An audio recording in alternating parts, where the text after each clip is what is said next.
القصة ديال اليوم ماشي جريمة وماشي رعب، وإنما القصة متشابكة شوية وفيها بزاف ديال الغموض. ركزوا معايا وبلا ما نطول عليكم نبداو مول الانترو. يلا.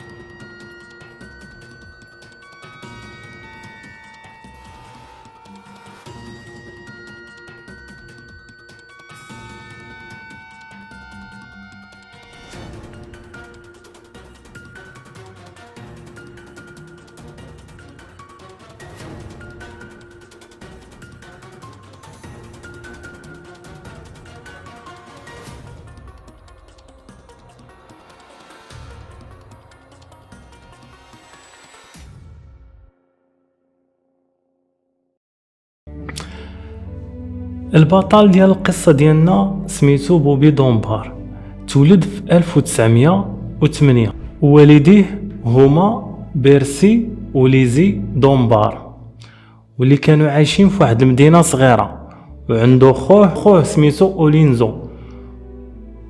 وتلحد لهنا كل شيء طبيعي، عائلة عايشة مزيان سعيدة كل شيء مزيان. في عام 1912 غيقرروا العائلة أنهم يمشيو لرحلة صيد البحيرة سويزي. طبعا مشاو صيدوا ورجعوا للكوخ اللي كانوا كاريينو وتغداو وارتاحوا. بوبي دونبار 4 سنوات خرج يلعب برا، مردوش البال ليه، تعطل. خرجوا كيقلبوا عليه، هنا كيعيط من هنا، شي كيعيط من هنا، لا اثر لبوبي دونبار. غيبقاو تما كيجهلوا، حيت عارفين داك المنطقه فيها داك البحيره، وداك البحيره عامره بالتماسيح. وجوج الحاجات يقدروا يوقعوا اللي خطيرين، هما اما يغرق في البحيره واما ياكلوه التماسيح. ومن بعد ساعات ديال البحث غيقرروا انهم يعيطوا للبوليس. غيجيو البوليس غيديروا احاطه على داك المكان كامل ويبداو البحث ديالو. وفعلا بحثوا في داك البحيره وقلبوها طرف بطرف، ما كاينش الحس ديال بوبي فيها، ولدرجة انهم شقوا البطن ديال شحال من تمساح باش يتأكدوا ويشوفوا واش مازال البقايا ديال شي طفل في شي تمساح. والو ما كاينش الاثار ديالو، بحال اللي تقول الارض تشقات وبلعاتو. وبقى احتمال واحد، انه الدري ما مات ما غرق، انه شي واحد خطفو وداه معاه. وخصوصا من اكتشفوا الخطوات الاقدام ديال الدري وحداه خطوات ديال رجل بالغ، وغاديين متجهين لجهة السكة المهجورة. الاب ديال بوبي خسر فلوسو كاملة باش ينشر التصاور ديال بوبي، وباش يصيفط الاوصاف ديالو جميع المناطق باش الله يلقاوه. ما خلاو ما داروا، تدازت تقريبا 8 شهور حتى جات العائلة ديال دونبار واحد الرسالة كتفيد انه كاين واحد الطفل طبق الاصل وكيتواجد مع واحد الراجل في واحد العربة ديال التخييم متنقلة. ديك الساعات مشاو البوليس كيسولوا على هذا الراجل هذا. هذا الراجل هذا سميتو ويليام واترز. سولوه على الدري، قال لهم انه عم داك الولد، وانه خلات امه معاه حيتاش هي خدامه، وان سميتو تشارلز اندرسون، والام ديالو سميتها جوليا اندرسون، وراها خدامه دابا. داك الشيء علاش خلاتو معايا. هما ما تقوش به الشرطه وخداوه وشدو ويليام في الحبس. ومنين عيطوا للأم باش تأكد من ولدها، كل شيء قال أنه ما كانت عنده حتى شي ردة فعل، وأنه كان غير كيشوف وساكت. وتما الأم وخا شافتو كيشبه لولدها بزاف، بقى عندها واحد شوية ديال الشك واش هو ولا ماشي هو، وكان عندها واحد شوية ديال التردد. ما يمكنش غيتبدل عليها ولدها غير في 8 شهور. وشكون هذا؟ واش ولدها ولا ماشي هو؟ الصمت اللي كان في الدري كان غريب، حيتاش ما داش بزاف، داز غير 8 شهور.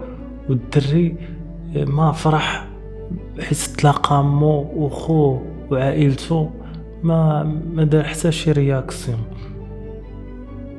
وحتى هي بقات موسوسه في دماغها. حتى داتو للدار ودوشات ليه، وعاد تأكدات بأنه ولدها من بعد ما لقات عنده شي علامات هي بوحديتها اللي كتعرفهم، شي علامات في الجسم ديالو. إذن هذا بوبي دونبار ولدها، وأخيرا رجع ليها. يسحب لكم هنا سالات القصة، لا مازال القصة طويلة. هنا عاد غيبدا اللغز. من مور ما رجع العائلة ديالو، جات داك الأخت جوليا أندرسون اللي كانت مخلية ولدها عند عمو ويليام واترز. مشات نيشان عند البوليس وبدات كتغوت وقالت لهم علاش خديتوا ليا ولدي، راني خليته انا مع عمو. نوضات عليهم الروينه، قالت لهم تنتوما تبتوا لي بان هذاك ولدكم ماشي ولدي. وتما فين غادي تنوض الحرب بيناتهم، بين داك جوج عائلات. البوليس غادي يجيبوا لها واحد 4 ديال الدراري، من بينهم داك الطفل، وغيقولوا لها فين هو ولدك. والاشكال انها ما غاديش تعرف على ولدها. داك الغوات وداك الشيء كامل اللي كانت كدير في التالي ولدها ما قداش تعرف عليه، وتا هو ما كانش عنده حتى شي ردة فعل. هادشي اللي خلى الناس والصحافة كلهم كيهضروا كيقولوا ليها الحيوانات وكيعرفوا ولادهم، وانتي جايه ودايره الحيحه، وفي التالي ما قديتيش تعرفي حتى على ولدك. غير عزلوا لها الدري وعراوه، قالت له هذا هو ولدي، راني غير حقا كنت سالفه، حقا راني داكشي باش ما عرفتوش، وكانت عندي الصدمه وراني عارفه بواحد العلامه في الجسم ديالو، حقا ما حقا. وبقات كتهضر، وهو كان واقف وساكت، وما كاين حتى شي ردة فعل، بحال كيما دار مع العائله ديال دونبار. يعني ما خرجت حتى شي ردة الفعل مع الامهات بجوج، كأنه ماشي ولدهم بجوج. جوليا ما سكتاتش، بقات كتحارب على داك الدري باش تاخدو، ولكن كان الرأي العام ضدها ومتعاطف مع عائلة دونبار، وكانوا سيرتو حيت جوليا كان عندها 2 ديال الأطفال خارج الزواج، وهذا اللي كان عيب في ديك الوقيته عندهم، وما كانوش متقبلينها، وقالوا لها انك غير باغا تجمعي الشهرة، باغا ديري الشهرة وتجمعي شويه ديال الفلوس. هادشي علاش دايره هاد الشوهه. المحاكمه ديال ويليامز غتزيد تعقد الامور، لانه غيجيو شي ناس غيشهدوا مع ويليامز انه كان معاه داك الطفل قبل من تاريخ ديال الاختطاف. وحتى شي جيران اللي كيكونوا ساكنين حداهم تما كلهم شهدوا بانه كان معاه قبل من التاريخ ديال الاختطاف، ولكن مع ذلك غادي يحكموا عليه ب2 ديال السجن. ودوزها كامله تخرج في 1915. وحتى من بعد ما خرج من الحبس بقى كيقول نفس الهضره، انه ما خطف حتى شي واحد، وبكل بساطه انه عم داك الطفل، وانه داك الطفل ما عنده حتى شي علاقه مع بوبي دونبار، كاين فقط بعض التشابه. وهانتوما شوفوا هنايا الصورتين واش غيبان لكم الفرق ما بين الطفلين. وملي جوليا شافت انه ما تق حتى شي واحد بويليام ومشى ودخل الحبس، انها فقدت الامل وعرفت باللي حتى واحد ما غيثيق بها، ومشات اسست حياتها وتزوجات وولدات 7 ديال الدراري. اما بوبي انه بقى مع عائله دونبار اللي كانوا متاكدين ان هذاك الطفل ديالهم، وتا هو ما خرجت منه حتى شي حاجه اللي غتاكد العكس. والغريب في الامر هو انه منين كبر شويه ولا كيمشي عند جوليا مره وكثر من المشي عندها بزاف، مع انها هي ماشي مو الا كانت ماشي مو علاش غيبقى يمشي لعندها. والعائله اللي تربى معاها حتى هما ما داو ما جابوا وما داروش راسهم في هذا الشيء، خلاوه على خاطره.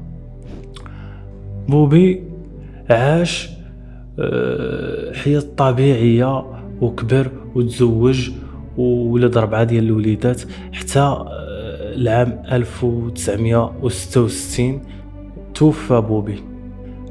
مات وخلى الأحفاد ديالو كيقلبوا على أساس القصة ديالو والحقيقة ديال القصة ديالو اللي كانت غريبة. مارغريت دونبار هي الحفيدة ديال بوبي دونبار، وملي عرفت القصة ديال جدها الغريبة، وخصوصا منين شافت الصورة ديالو هو صغير وبغات تعرف، بقات كتبحث بزاف باش تأكد من القصة ديالو. في الصغر كان عاود لها باها بوب دونبار على هاد القصة، ولكن ما دخلت لهاش هي في راسها. ومع التطور الطبي فكرت انها اول حاجة دير تحاليل ديال الفحص الحمض النووي. واخا باقي العائلة كلهم كانوا معارضين لانها غادي تبين الحقيقة، فطلبت من باها انه يدير التحاليل مع ابن اولينزو دونبار اللي كيتسمى انه ابن عمه، وهنا غيتاكدوا واش في عروقهم كيسري الدم ديال عائله دونبار ولا كانوا عايشين في كذبه. داروا التحليله وكل شيء كان كيتسنى التحليله بفارغ الصبر، وكانت التحليله صادمه لان صدق بوبي دونبار ماشي هو بوبي، وان ما عنده حتى شي علاقه لا من بعيد ولا من قريب لعائله دونبار. اذا ولد من هذا، وعلاش بقى ساكت هاد السنين كامله مع هاد العائله اللي تربى معاها وهو عارفهم ماشي عائلته؟ وكيفاش ليزي دونبار قالت لهم قدرت تعرف على ولدها وانها متاكده منه بعلامات اللي كتعرفهم غير هي في الجسد ديالو. السؤال هنا هو واش هي بصح كانت عارفه هذا الطفل ماشي ولدها وبغات تقنع راسها بزز بانه الابن ديالها باش يعمر ليها الفراغ ديال الطفل اللي مشى. هنا ناضو عائله ديال والترز، قال لك فرحوا بزاف بعدا كاين اول حاجه، وقال لك ان ولدهم ويليام زواترز تشد دولمان لان هذاك كان عم الطفل وما ماشي هو اللي كان خاطفه، وتحكم دولمان. وفعلا هو عم الطفل اللي خداوه منه وعطاوه لعائلة دونبار فقط حيتاش كيشبه الطفل اللي كان تالف ليهم. وهكا عائلة والترز بغات ترجع العلاقة ما بينها وما بين الطفل ديال بوبي دونبار والحفيدة ديالو. السؤال هنا، واش الطفل كان عارف راسو ولد من، وعلاش بقى ساكت هاد الوقت كامل؟ القضية كاملة إلا بصح كان طفل تشارلز أندرسون ابن جوليا أندرسون، علاش منين داوها باش تعرف على ولدها في وسط 4 ديال الأطفال ما قدرتش تعرف عليه؟ واخا قالت ليهم أنها كانت غابرة عليه عام و3 شهور. حنا كنعرفوا الأم ما تنساش ولدها، ما تقدرش تنسى ولدها واخا يحطوه لها في وسط 100 طفل غتبقى عاقله على ولدها. اولا زعما يكون تبدل عليها، حيتاش منين خلاته عنده 2.5 عام، ومنين رجعت باش تقلب عليه كانت عنده 4 سنين. يعني هو ما غاديش يعقل عليها طبيعة الحال، حيتاش 2.5 عام ما غاديش يعقل على امه، وهي حيتاش الطفل ديال 2.5 عام ماشي هو الطفل ديال 4 سنين، زعما يكون تلف عليها ولدها. الله أعلم، أنا كنحاول نعطيها الأعذار. والاحتمال الثاني هو أنه ما يكون لا تشارلز أندرسون ولا بوبي دونبار، أنه يكون تلف لعمو داك الطفل، وعمو بكل بساطة جاب واحد الدري واحد آخر اللي كيشبه لتشارلز ورباه عنده، وداك الشي باش حتى الأم ديالو ما قداش تعرف عليه. وإلا كان هذا الاحتمال صحيح، فهو كيفاش يكونوا 3 ديال الدراري كيتشابهوا لدرجة أن العائلات ما يبقاوش عارفين هذا ولد من شكون.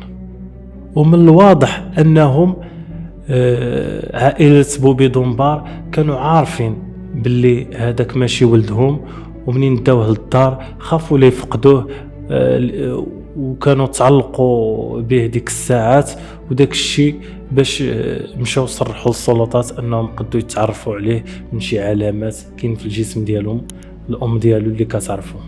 وحيتاش شفت فيه الصوره بانه كان كيشبه لولدها بزاف ما قدرتش تخلى عليه. وحتى الطفل ما امتنعش، كان باغي غير يعيش واحد العيشه مزيانه، واخا ماشي مع عائلته، ولكن يكون عايش مع واحد العائله اللي شويه كما كنقولوا مروحه، عايش عيشه مزيانه.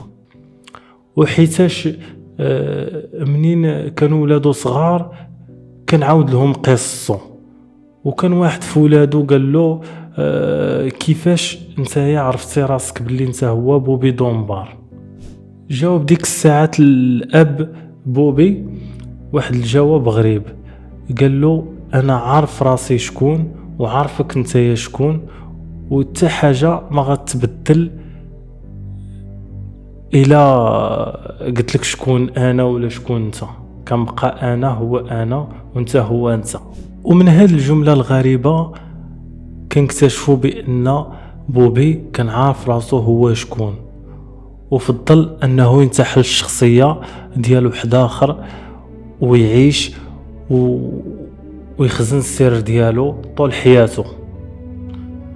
واش عائله دونبار تا هما كانوا عارفين؟ ما نعرفت، ولا يكون قدر يخدعهم. احتاجت الحفيده ديالو من بعد 100 عام وفرشت له كل شيء.